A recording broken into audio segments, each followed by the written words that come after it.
श्रीचक्रराजनिलया श्रीमत्त्रिपुरसुन्दरी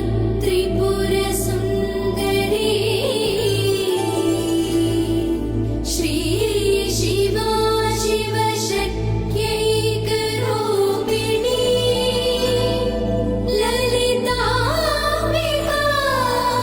एवं श्रीललिता देव्या नाम्नां सहस्रकं जगुः।